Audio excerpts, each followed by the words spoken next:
Auditrices, auditeurs de Radio Maendeleo, un archevêque, c'est un berger. Et en période de guerre, un bon berger ne doit pas s'éloigner de ses brebis.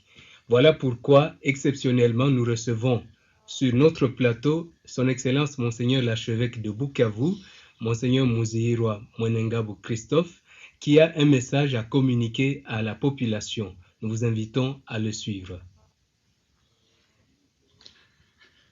Ce communiqué, je l'ai fait passer à la radio Vatican cet après-midi.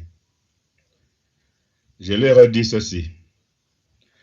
Nous venons d'apprendre que la petite ville d'Ouvira a été bombardée toute la nuit et qu'elle est prise par les rebelles. Sachons bien que ce n'est pas par les Banyamulenge, car ils sont en grande majorité des illettrés. C'est par un groupe de mercenaires dont la majorité sont des Ougandais, des Somaliens, des Noirs à cheveux lisses, comme disent les habitants, mais aussi des Européens. Il y a déjà une semaine, 2 avions sont venus larguer par parachute des vivres et des matériels de guerre sur les hauts plateaux d'Itombwe. Les Blancs ont dit aux jeunes garçons qui passaient par là qu'ils sont des Sud-Africains qui sont venus là pour chercher comment exploiter l'or et que les appareils qu'ils amenaient, c'était pour l'exploitation de l'or. Ces jeunes gens l'ont cru. Ils sont partis, on leur a donné quelques boîtes de conserve. Ils en ont parlé, les gens, comme toujours, insouciants, ils ont laissé passer. Et quand ils sont revenus, ils ont découvert qu'il s'agissait de matériel de guerre. On peut se demander comment les Banyamulenge, Zaïrois comme nous, d'un coup, ils ont un matériel sophistiqué de bombardement, de lance-roquettes, etc.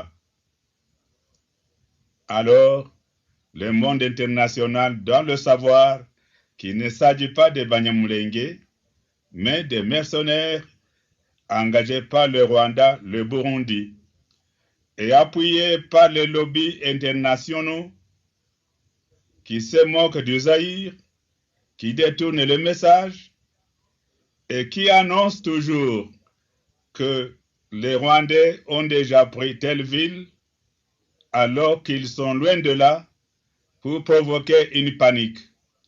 Les gens commencent à fuir, abandonnent les lieux et les autres arrivent dans un endroit désert. Alors ils sont maîtres de tout. C'est pour cela que je vous dis, frères, n'abandonnez pas Bukavu, restez ici, c'est chez vous. Cette terre est à vous, elle est de nos ancêtres, nous ne pouvons pas l'abandonner et fuir. Nos militaires ont trompé les gens de Nyangezi, leur disant de fuir, parce qu'eux-mêmes fuyaient. Alors, les militaires ont une responsabilité aussi. Eux qui doivent nous encourager à lutter avec eux, c'est eux maintenant qui nous demandent de fuir. Ils nous demandent d'ailleurs, pour que lorsque nous fuyons, ils reviennent piller nos maisons vides d'occupants.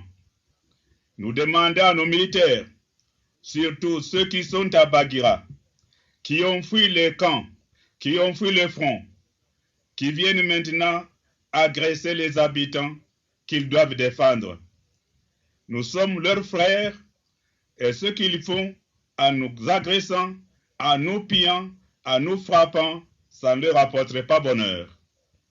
Que les habitants de Bukavu soient fermes, qu'ils ne se laissent pas intimider par l'approche des étrangers, qu'ils résistent aussi à ces mercenaires qui sont des Aïrois, qui sont en train de nous exploiter, qu'ils soient prêts à aider des bons militaires courageux. Et je demande à nos jeunes gens qui ne se laissent pas tromper par ce qu'on dit qu'on va les vacciner, qu'ils seront invulnérables. Les Mlele ont été abattus ici à Bukavu en 64. Comment? Maintenant, on peut encore vous dire qu'en vous vaccinant, vous ne pourrez pas être blessé. Ceux qui vous disent cela voudraient se servir de vous comme des boucliers. S'ils sont courageux, qu'ils avancent et que vous l'accompagniez, et pas vous mettre devant pour être tué à leur place. Je dis à nos frères Tutsis qui sont au Rwanda, nous les avons hébergés depuis 1959 comme réfugiés. Nous les avons instruits, nourris, et maintenant, eux nous payent par des bombardements en voulant nous tuer avec les réfugiés. Qu'ils sachent aussi que nous venons d'héberger en 1994 des réfugiés Tutsis avant l'arrivée massive des Hutus, dont la plupart sont des innocents.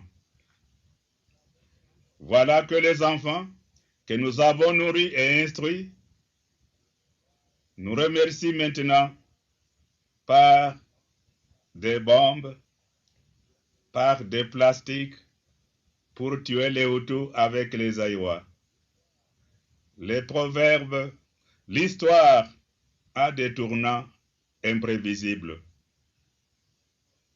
Un proverbe dit qu'il n'est pas malin celui qui crache dans la source où il vient d'étancher sa soif, car il se fera qu'ils doivent retourner. Nous disons à nos frères Tutsis de Rwanda qu'un remerciement qu'ils nous font n'est pas pour leur bonheur, ni pour le nôtre. Nous les pardonnons d'avance parce qu'ils ne savent pas ce qu'ils font. Mais bien chers frères bukaviens, je vous invite à ne pas vous venger sur les innocents aussi qui sont parmi nous. Non. Ceux qui ont envie de se battre, qu'ils aillent au front. Ils n'ont pas fait le brave ici parmi nous. Dieu protège toute vie de tout le peuple. Et il ne voudrait pas qu'on tue des innocents, surtout pour des intérêts matériels. J'invite encore les parents à dire à leurs enfants qu'ils ne se laissent pas embrigader dans le pillage. Ils vont nous piller, mais ils en seront les victimes. Je vais m'arrêter en vous disant comme toujours, mettez-nous ensemble dans la prière, mais organisons-nous aussi à défendre notre cité et notre pays, notre patrie. Bonne nuit.